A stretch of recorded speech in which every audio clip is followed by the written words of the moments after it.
The 17 News at Sunrise podcast is brought to you by Clinica Sierra Vista. Welcome back to the 17 News at Sunrise podcast, where we share your news on your schedule. Working in the spirit of the Golden Empire, this is 17 News at Sunrise.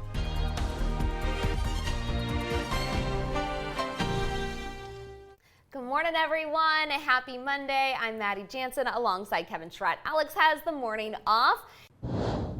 This morning, generations of Americans are feeling the loss of Matthew Perry as the sarcastic, witty character Chandler Bing on the gigantic hit Friends. He entertained millions of viewers in the 90s and early 2000s.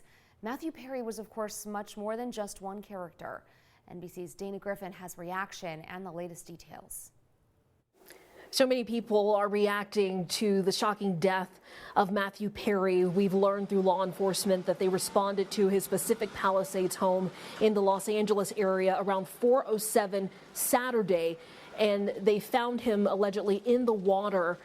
They responded to a water rescue is the term that they use when it came to that call. They say no one was ever taken to the hospital. An autopsy will be performed, but at this point, law enforcement officials say they do not believe foul play was involved. We have heard from the creators of Friends, Marta Kaufman, David Crane, and executive producer Kevin Bright. They write, quote, "We are shocked and deeply, deeply saddened by our beloved friend Matthew's passing. It still seems impossible. All we can say is that we feel blessed to have had him as part of our lives." They add, "We send all of our love to his family and friends. This truly is the one where our hearts are broken." Overnight, we saw several people showing up to the New York Friends house, leaving candles, flowers, and sending a message of support to Matthew Perry's family. His legacy will live on through laughter as these shows, which can still be streamed now, will continue, and Matthew Perry will be greatly missed. Back to you. Here at home, police are looking for a shooter who opened fire on a man in South Bakersfield. It happened on Plans Road just down the street from South High School. Officers say they found that man with gunshot wounds just before 8 o'clock yesterday morning, and he died. There's no description of the shooter at this time. By our count, this is the 66th homicide in Kern County so far this year. At least one person is dead following a rollover crash on Highway 99. This happened yesterday afternoon along the southbound on-ramp at Olive Drive. You can see in the video just how violent the impact was. The cause of the crash is under investigation, but CHP confirms at least one person was killed and 2 others were also involved in this crash. No word on their condition. New this morning, crews had their hands full this weekend with a fire raging in East Bakersfield. Check it out. You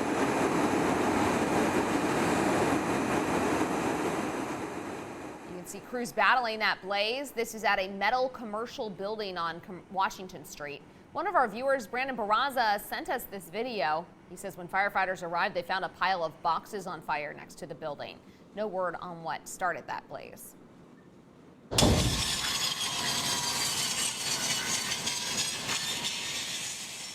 Meantime, crews busted out a chainsaw early yesterday to help put out a fire in South Bakersfield.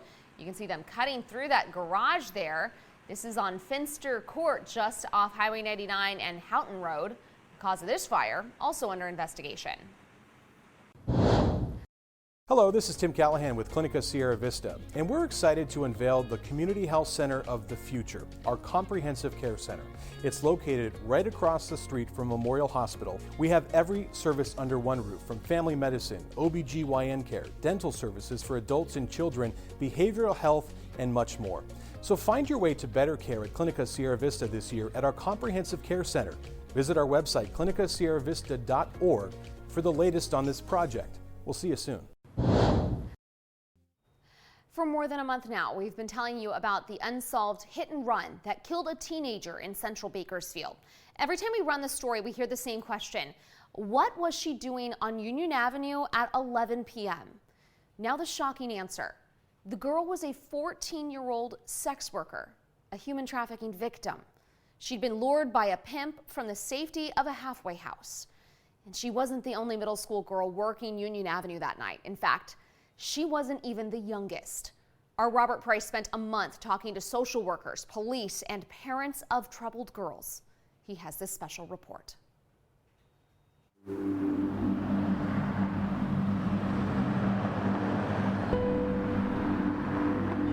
For years, it's been a grim but generally tolerated characteristic of Bakersfield's Union Avenue. Knowledgeable citizen.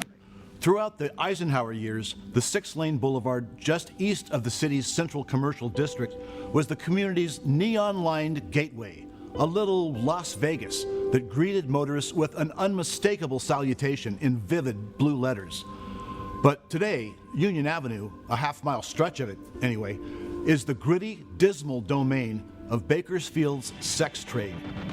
Drivers who use the route, still a major north-south arterial, may have become desensitized to the sight of provocatively dressed women loitering on the sidewalk outside peeling paint motels.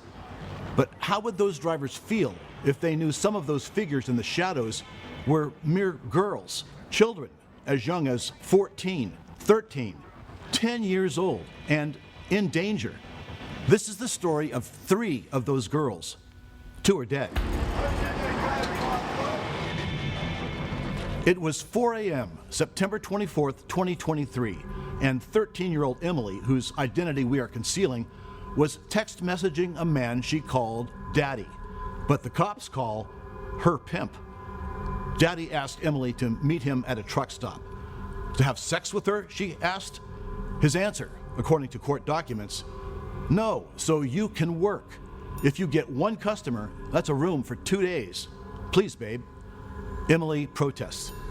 But guys there are so ugly, and I don't want to an old guy.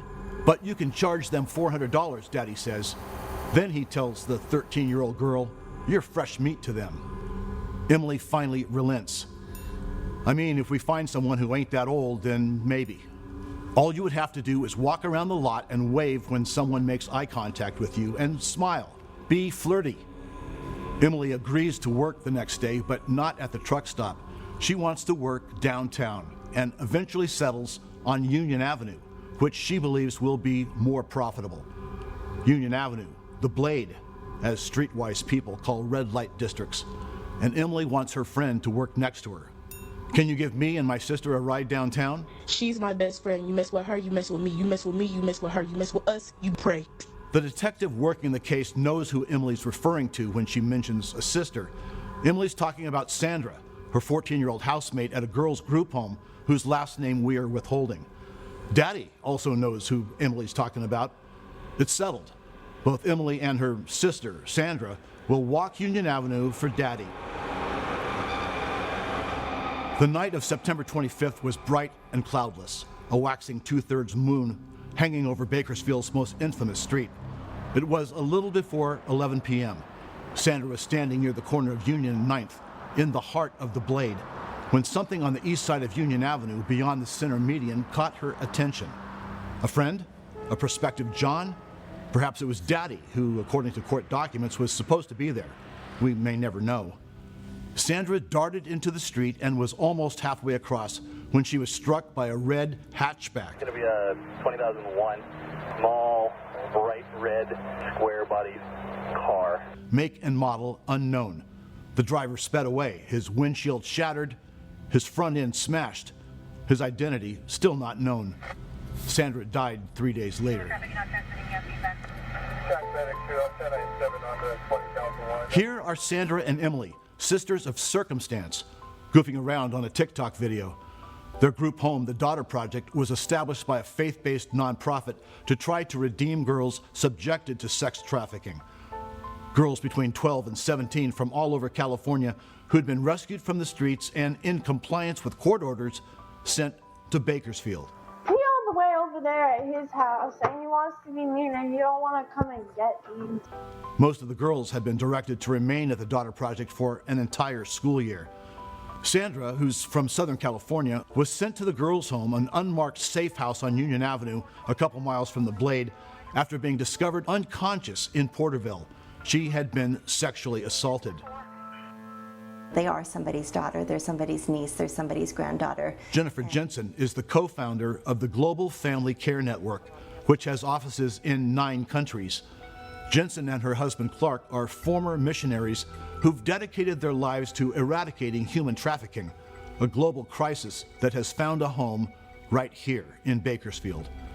Jensen opened the Daughter Project's first safe house in 2017.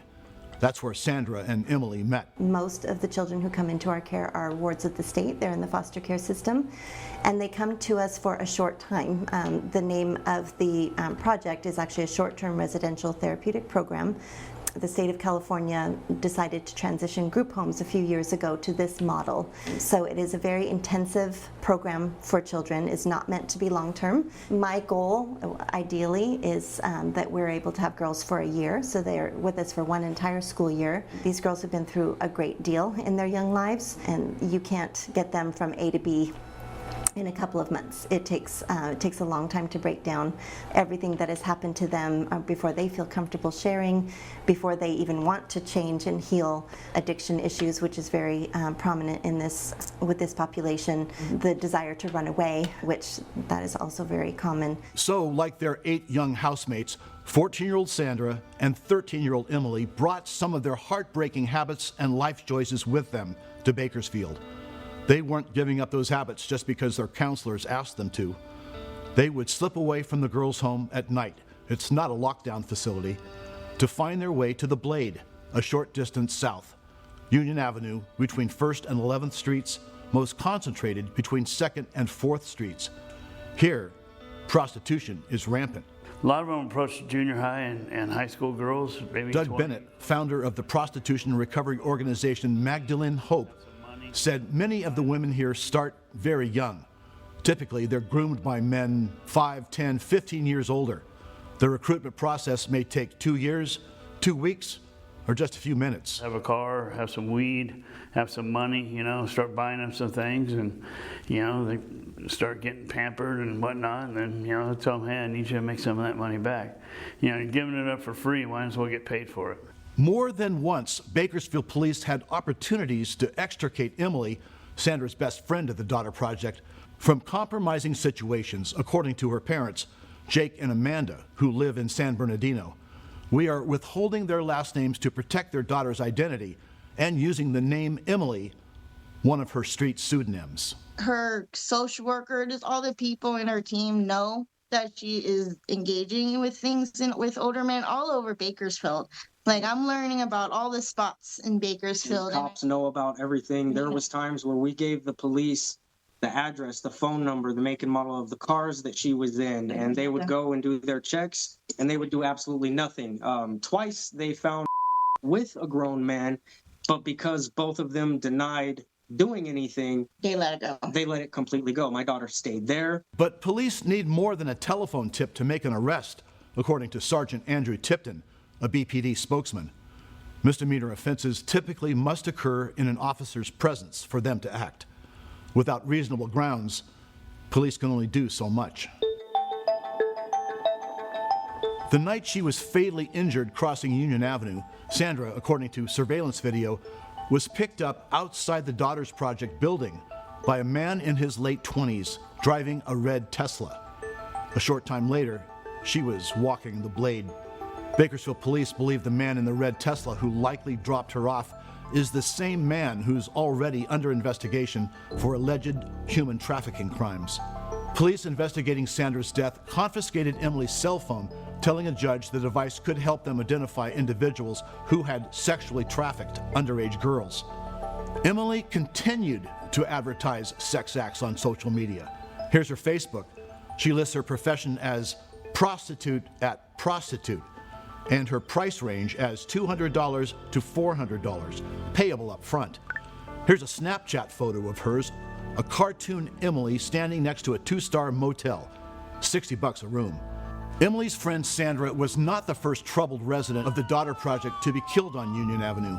In 2020, the night before Thanksgiving, 14-year-old Kaylee Corbella got into an argument with a group home staff member. She bolted out the door, ran into a darkened Union Avenue, and was struck by a car. Kaylee's death underscores another aspect of Union Avenue's deadly nature. Apart from the troubled girls and the predatory environment of the Blade, Union is the deadliest single road in Kern County. 11 pedestrians have been killed on Union or streets directly adjacent to it in the last 14 months, according to KGET's tabulation. Kaylee's mother, Jody of Sacramento, still grieves for her daughter's loss, yes, but also because Kaylee's court-ordered counseling seems to have made things worse, not better, as far as Jody could tell from the limited contact she was allowed to have with her daughter. I was hoping she'd get the counseling that every child needs, I think. She had to start acting right before they were going to let her come home. And I believe she was acting out just because she wanted to be home. Jensen, the program's executive director, said it's hard for the girls to completely turn away from their previous lives. They have lots of days where they don't want to stay here. You know, once they start to perhaps think about things that they've been through, you know, they're very, very resilient, but once you start to open up that process, it can become even more challenging. To run anywhere is very common with this population at any age, and it certainly is with our girls, and it's challenging. We can only do so much. Jensen wishes society would pay more attention to the factors that make girls vulnerable to sex trafficking. She advocates an approach that gives families and their communities the tools to recognize and address risky behavior before it descends into exploitation. No child deserves to have those kinds of atrocities in their life, in their young life. Jensen hopes a change of scenery will help them overcome the mental scars of those atrocities. The Daughter Project is moving away from Union Avenue, where the girls have been readily vulnerable to the bad intentions of adult men, sugar daddies, and supposed boyfriends intent on exploiting teen girls. The Daughter Project is relocating before year's end to a new, secure, 2-acre facility 30 miles away, a semi-rural setting where girls like Kaylee and Sandra might have had a chance to avoid the perils of Union Avenue and the Blade. Robert Price, 17 News. The September 25th hit and run that killed Sandra, a resident of the Daughter Project group home, remains unsolved. Sandra, who is 14, was hit a little before 11 p.m. that Monday night while crossing Union Avenue near 9th Street. She was struck by a red hatchback, make and model unknown. The driver sped away. His windshield shattered, his front end smashed. Sandra died on September 28th. If you think you may have information about that incident, call Bakersfield Police at 327-7111. Human trafficking and the exploitation of minors are insidious crimes that require the attention of everyone. Every child is susceptible, all ages, boys and girls, but some are more vulnerable than others. Here are some warning signs and possible avenues of rescue. These children, according to information we have gleaned from the Kern County Department of Human Services, the Sheriff's Office, and the Bakersfield Police Department, are more likely than others to be victimized. Teens in group homes, foster home residents, runaways, homeless teens. The exploiters, pimps, can adopt any number of personas. A nice guy pretending to care, someone promising easy money, a photographer offering a modeling job, a new boyfriend who pays for nails, hair, and cell phones, a so-called sugar daddy who buys expensive gifts, someone who offers to travel to other cities, a teen friend who wants to introduce you to someone. Once the pimp successfully creates a connection, it can be hard for the victim to break free. Call 911 or text 233-733 if you or someone you know is being controlled by threats, fears for her safety or that of loved ones, exhibits bruises or other signs of abuse, is being deprived of food or medical care, does not hold her own ID or other documents, suffers from anxiety, depression, or fear, or expresses suicidal thoughts. What else can you do? Donate or reach out to the Child Abuse Hotline. That's 631-6011. The National Human Trafficking Hotline is 888-373-7888. Global Family Care Network and the Daughter Project, 213-3380, or info@myglobalfamily.org. Or Magdalene Hope Prostitution Recovery Program, 808-HOPE. Coming up at 6, we're talking to the president of the California Commission on Sexual Exploitation. And then at 6:30, we'll be joined by Doug Bennett, who runs Magdalene Hope, that local group ministering to women working in the commercial sex industry. Working in the spirit of the Golden Empire, this is 17 News at Sunrise.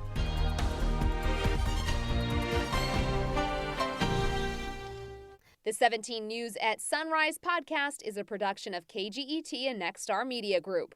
For more on all of the headlines in today's show, head to kget.com.